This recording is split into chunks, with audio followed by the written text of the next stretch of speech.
call number 5 this evening, all about exercise. So we'll do the different pillars just as we always do: sleep, exercise, nutrition, and vitamins and supplements. Angela will not be able to join us tonight, so she will get back to us for call number 6 on Sunday. Hence why we're late tonight too, because she's the Might be the captain of the ship. you tried. So we're gonna kick it off with Matt here, and he's gonna do the focus of tonight's presentation on exercise, and we will follow up afterwards. All right, so tonight we are, like Adam said, we are talking about exercise.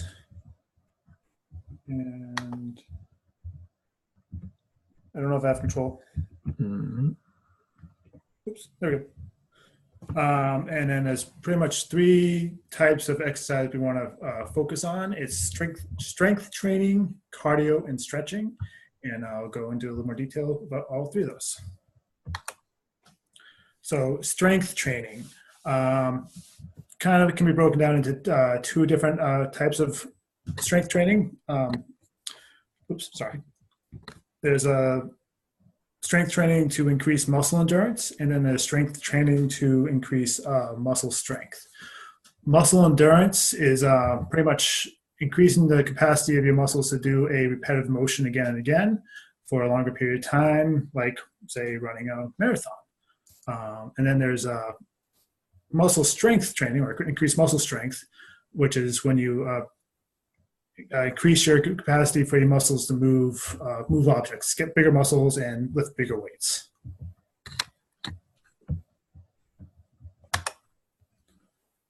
Let's see. Okay. And the main purpose of strength training, most important kind of for weight loss, is to increase your muscle mass. This increases the percent of muscle that you have in your body, and the important reason for that is because it increases your resting metabolic rate. So just sitting still doing nothing, you burn more calories with more muscle, and also increases your active metabolic rate. But I mean, just in general, more muscle you have, the more mass you have creating calorie producing stuff. I'm sorry.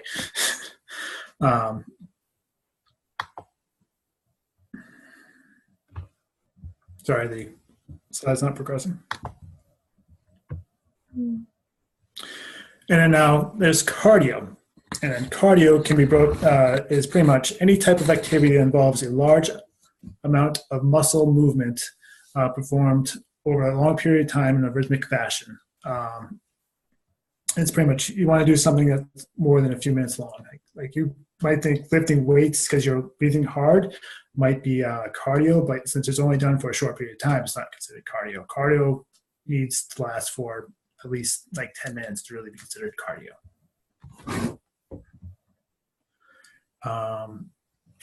Types of cardio: steady state and interval, or high intensity interval training. Steady state is when you pretty much stay at the same pace for a long period of time.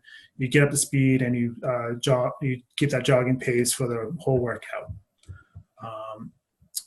Interval or high intensity interval training, aka HIIT, is when you have periods of high and low. So you exercise for a short period of time at a high intensity, and then you have a little bit longer period of time where you're at a lower intensity where you can recuperate and catch your breath back. But then you get back up to the high intensity. When you do it for, can you go back? Sorry. When you compare steady state to interval training is better for weight loss. Studies show that it can be like 9 times as effective as a steady state. However, it was recommended, keep my screen, recommended that to do interval training, you should be able to do like 20 to 30 minutes of steady state. So moderate exercise, keep it up at a moderate pace for 20 to 30 minutes. This is recommended because the interval training requires a bit more effort, and so probably a little more strength and coordination. So if you're just starting off exercising, even though interval training is better for weight loss, it's also more intense and not recommended for beginners, so you don't get hurt. So if you're first trying to work out, stay with steady state until you have a comfortable base. And then stretching. That's another important thing. Why should we stretch? It's pretty much to lengthen our muscles, which increase flexibility and promotes proper joint function.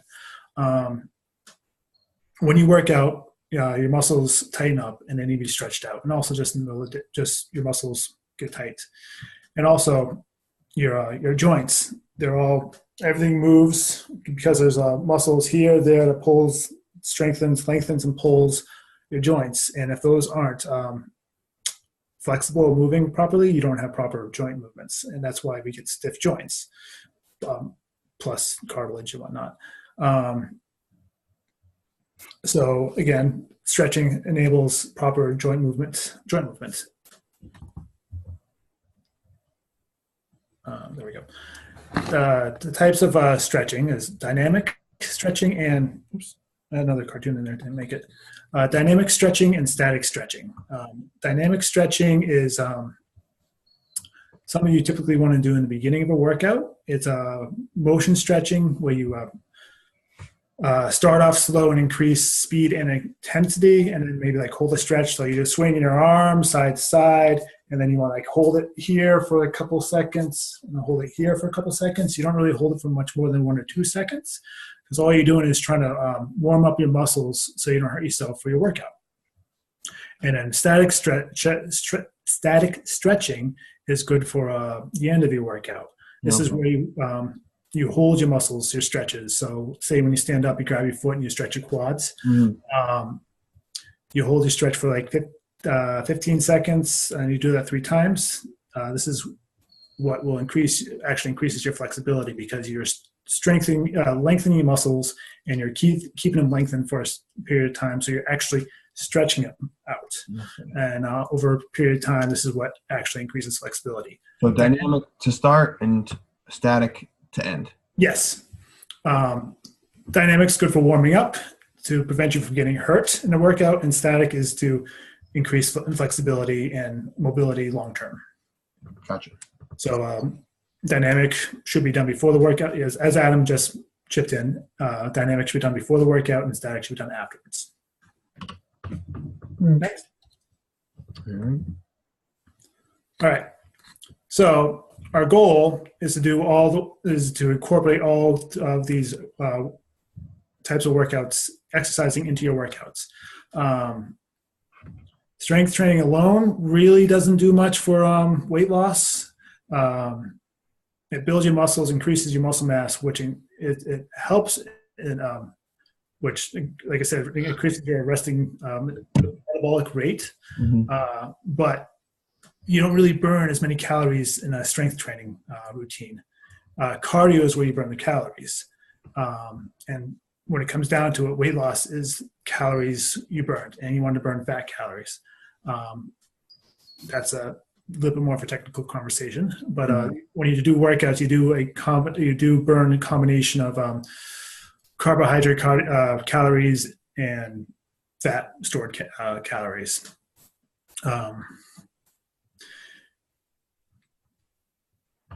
And sorry, where was I? So the reason why, cardio, again, the more calories you burn, that's why cardio is great for weight loss. But you can't really do a good cardio workout if you're not strong. So that's why you need a combination of strength training and cardio. They complement each other. When you do strength training, you're stronger, and you can do a longer cardio workout, which means you burn more calories. And of course, you cannot forget stretching, because stretching will prevent you from getting hurt. If you get hurt, you can't work out, and then you can't burn calories, and there's a whole bunch of other stuff that happens to you too. So stretching is key. Do not forget it. Again, do it before you work out to warm up your muscles so you don't hurt yourself, and then do it afterwards so you stay flexible. And then, so working out is it benefits your whole entire body. As you can see from this list, I'm not going to read off the whole thing, but it has positive effects for your brain, your skin, your blood, your muscles, your lungs, your weight, and then your bones and joints. Again, many benefits. This is a pretty much I found this online. I like this summation of the benefits, but you need to get out there and work out and exercise because it's not just for weight loss; it's for total body health. Right. Right. Just like the program in general, not just weight loss. Weight loss is a positive byproduct of all these things. Yes. So I think that's it for now. All right. So I'm here to talk about nutrition and how our meal plan coincides with making exercise even more effective, because we all know how difficult it is to find time to do these things. So when we do have the time and we do get into a regimen and we're committed, we want that to count as much as possible. We want the most bang for our buck when we get the time made for exercise. So I'm going to go over a couple of things we can eat prior to working out and a couple of things that is good for our body afterwards, especially in a certain time frame. Okay. So your body needs quality food from amino acids, which will help stoke the muscle fibers and get them ready to roll. So this is going to start with some of the things you'll eat before a workout. Some type of whole food-based carbohydrate with fiber. It slows down the release of sugars into the bloodstream, and a little fat helps too. Okay, we're talking about those healthy fats. So what we got first is almond butter, excuse me, or peanut butter. You don't need much for this. Only a few tablespoons can do it. And especially in general, the rule of thumb is you don't want to eat too much prior to a workout. Anyway, you don't want all that food and even liquid sloshing around your stomach. That will kind of give you that awkward feeling during a workout. Chia seeds are a great, almonds are next. Almonds, great nut all around. You should try to avoid maybe peanuts and cashews. Almonds are a really good nut to incorporate. Then we have avocado. There's your healthy fat. Figs. We've got chia seeds. Chia is a complete protein source, okay? If you haven't had much experience with chia, I recommend you try it. Best way to get it in your body, especially if you're new to it, is in a smoothie. Mm-hmm. And I'll go over, we have a couple smoothie recipes that we can post as well. But iron, magnesium, B vitamins, very easy to use. Stir them into anything. Really, really good source for a pre-workout. Then we've got raisins. And we have quinoa is a great protein source as well. A green smoothie. Okay, so there's a variety of recipes out there for green smoothies, and we will share one of our own. I think Ange posted one. Oh, recently. she might have already. Okay, but Get get greens in there. Greens are the kind of vegetables you're looking for. Some berries, non-dairy milk, because we've talked about how dairy can be inflammatory. A source of protein would be good, and I'll go over some other sources that aren't amino acids, but the kind of clean foods that you're looking for protein: oats, almonds, hemp seeds, chia seeds, flax seeds for fiber. Anything like that will not only fuel your workout, but also keep you full and give you that energy. Keep your smoothie serving small, though. You don't, probably 1 to 2 cups at most. Anything more than that, you're going to have a little extra liquid in your stomach, and that's not going to be too fun for a workout.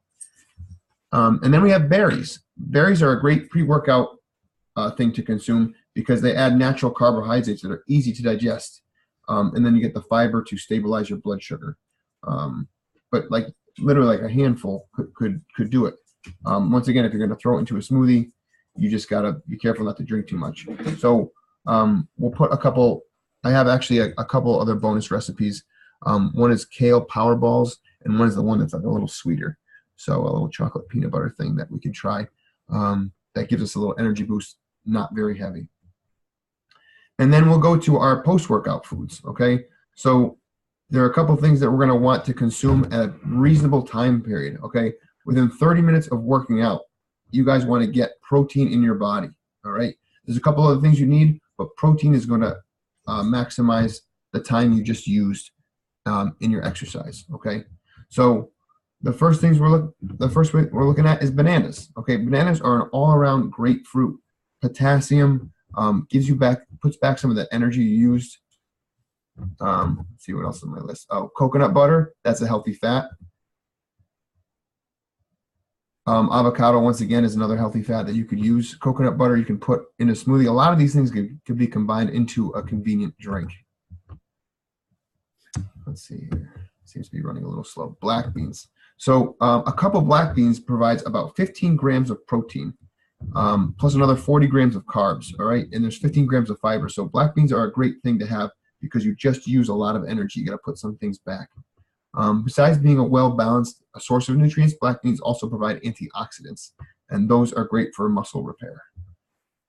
Dark leafy greens, once again, add to a smoothie. I remember when we started incorporating more of these, even for our kiddos, weren't such a big fan of it. So what we did was we made their smoothie maybe more towards the fruit side, so they liked it. But then we had them add actually, right, one leaf at a time. So we drank a smoothie with one spinach leaf, and then the next day we made a smoothie, and they put 2 spinach leaves in. Okay, the next day 3. Now we're up to what? Now you just put handfuls in. So. Yeah, 1-2 handfuls. So if my little ones can do it, we all can do it. Right, right. But they are picky. Yep. And it's all a process. It'll get more and more routine as we do it. Coconut water is an amazing thing. Water is good, but what coconut water has that water does not are the electrolytes that you just expelled during your workout. But those are the things we sweat out. So coconut water not only provides them, but it also delivers plenty of naturally occurring vitamins, minerals, and nutrients that help replenish our energy levels. I would just say maybe watch out, read those labels. There's a lot of times people want their coconut water to sell. They might add a little more sugar. Right. So just, keep an eye on that when you're choosing your coconut water. Right. Thank you for that. That's a good point. And then smoothies, like we said, smoothies are a big help. Oh, I'm sorry, ginger. Ginger is big with anti-inflammatory. We try to drink that ginger tea to start our day. Yes. Too, but a lot of health benefits with anti-inflammation. Because when you work out, your muscles become inflamed. That's part of the process of working out. Your muscles break down and they rebuild. So ginger helps with that part of the process. Let's see. So you can combine so many of these things, into a smoothie. Oh, sorry, I'm going the wrong direction. Let's see here. So many things can be combined into a smoothie that's really convenient, and I'll go over some options as far as some protein powders that are a little more convenient.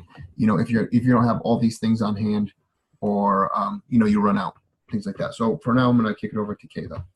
You're controlling. Yes. Okay, so we're talking about sleep again. Our last call was really focused on the process of and the neurological benefits of sleep. Sleep is an active process that we talked about when your body is busy carrying out vital activities while you are unconscious. While you're asleep, we mentioned that your body will alternate between 2 forms of sleep, that rapid eye movement or REM and that non-REM sleep, and the cycle will repeat itself several times throughout the night. While REM sleep provides the energy to the brain that supports it during our waking hours, the non-REM sleep is essential for restoring the body. So we'll get into that a little bit right now. So if we're talking about what types of exercise is best for sleep, the answer really is you should be moving and exercising, but cardiovascular exercises really should be done a minimum 3 hours prior to going to bed. If you can do that 3 hour prior, 3 to 4 times a week for that 30 minutes really can be seen to help with getting you to sleep a little bit faster and it becoming a more restful sleep. And right prior to bedtime, if you're going to start an exercise before you sleep, you really should try something more relaxing like yoga. And the wonderful thing about the internet is if you're new to yoga and you don't really know what to do, there are routines all over the place. There's videos on YouTube. This was just a nice restorative poses that you could try right on your bed, right on the floor. You don't need a yoga mat. You don't need to be fancy. But I like this little visual of just a couple you could try, holding the pose 20, 30 seconds. Nice and slow, really focusing on breathing and see how that impacts your sleep. So this visual might be tricky to see, and I'm going to also post it in our group. I like it because it has makes me feel sleepy just watching it, all the different little things that are happening while you're sleeping. I won't get into every bit of it because we really focused a lot last week, but as your body enters into the non-REM, that deep sleep stage, your pituitary gland releases a shot of growth hormone, and that stimulates the tissue growth and muscle repair. The lack of sleep, or if you have poor sleep quality, will really cause a decline in that growth hormone. And if you are deficient in a growth hormone, that's really associated with increased obesity or loss of muscle mass and reduced exercise capacity. And while you're wanting to work out, you really need to support your body in a more complete way. Muscle recovery is also required for those of you who are really participating in intense exercises, particularly strength and endurance training, where your muscles really are being torn down to some degree. I'm not quite there yet, but I'm hoping so. Let's see. So like I was just saying, this is what's happening to your muscles. Your muscles are relaxing while you're sleeping. The blood supply is going to your muscles. That's helping the tissue growth, the repair occurs, and those hormones are released. So a lot of really wonderful things are happening during your sleeping hours. So if you're gonna put that time into exercise, make sure you're also focusing on your sleep to make it work for you. Nice. Okay, so, and these are some of the things that are going to help us along. Like I said, we have a list of foods, clean foods to eat that are anti-inflammatory. They're not going to, like there's no gluten in those things. They're very clean. But these are also a couple of highly researched things that can help you, okay? So we know we're getting more and more familiar with the kind of vitamins that are in the foods that we eat. The B vitamin group, riboflavin, micronutrients, helps create new red blood cells and aids protein in the recovery. Vitamin D helps repair your bones. For those of you who receive a little sun exposure, but also the fact of the matter is the body does a poor job of converting that sunlight into vitamin D anyway. Minerals, calcium, iron, zinc, magnesium. Once again, a lot in those foods we eat too, but if we don't have all those foods on hand or we run out, this is a multivitamin. This is the Isotonics multivitamin. Very easy way to start your day with a cap full of the powder and 2 ounces of water, and you're getting this laundry list of vitamins and minerals into your body. And like we had mentioned in the previous call on micronutrients, you really are burning through. Stress can cause you to burn through these faster. Coffee, lack of sleep, exercise, all these things we're doing in our day-to-day, we're burning through them a little bit faster. So especially, like it says a note there, if you're exercising towards a more intense degree, you might have to double up things like vitamin B or eat foods that are higher in vitamin B, maybe more than you would have, because you are depleting that after a workout. So protein, as I mentioned before, is a key muscle building ingredient. You need this at a certain time frame after a workout, so your muscles can maximize that protein. The American Council recommends that you eat a meal or drink a protein shake 30 to 45 minutes after a workout. You're going to need some branched chain amino acids. I mentioned amino acids a little earlier, and these can be also used to reduce fatigue, help recovery, muscle soreness, and things like that. So a very convenient way to get these things is the TLS Whey protein powder. This is different than the nutrition shake. This has a little higher amount of protein in them. It promotes healthy muscle growth. Occasional muscle fatigue will go down. Body composition made with stevia, not sugar. All right, and that's a pretty big thing. So I've talked to a couple people from a couple other companies. I know Advocare is one that a couple people that I know do, and I asked some of the representatives, what goes into your protein powders? And they say, well, I don't know, it's on there. So, and I turn it over, and there's a lot of things that go in there. I just want you guys to appreciate the fact that this is not my recipe for protein powder. Okay? No, I didn't stir it up in the kitchen, but it is well researched and it is clean eating. This is all about anti-inflammatory eating, so that they're not going to sneak things into these powders, into our vitamins, that are going to work against the goal of a low glycemic impact eating diet. So these things are very clean and they're very effective at what they do. Retain muscle mass in older individuals, help support normal muscle protein in older individuals and promotes normal muscle repair after exercise. They're very convenient and they taste good, which I think is also important. They are. They're like milkshakes too. So it's everyone friendly. Let's see. And then for those of you who want to avoid what is it, the whey?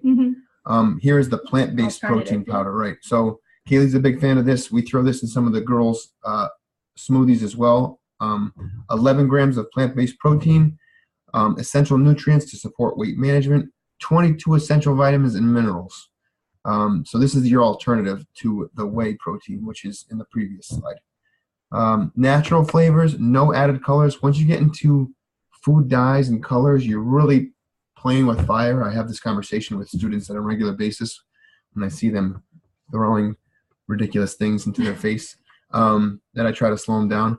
But very clean, supports weight management just as the other ones, and the same amino acids as well as the whey protein. So a couple good convenient options there for you. So we want to hear from you on the webpage. So please post any questions you might have, and we really want to hear what you guys are thinking and how you guys are doing, because this has been a great month for us. It seems that like a lot of people on Facebook are having a lot of success, which is always great to hear. So I'm glad tonight was about exercise. It's still the last piece for me that I'm having some trouble reaching, but the more we keep talking about it, the more I wake up to like, okay, yeah, I got to get moving. So Thank you, Matt, for sharing. Yeah, the stretching thing too. I'm gonna remember it's the dynamic stretching first, and then the static stretching afterwards. You move to get moving, and you slow down to stop. Makes sense. Makes sense. I tried.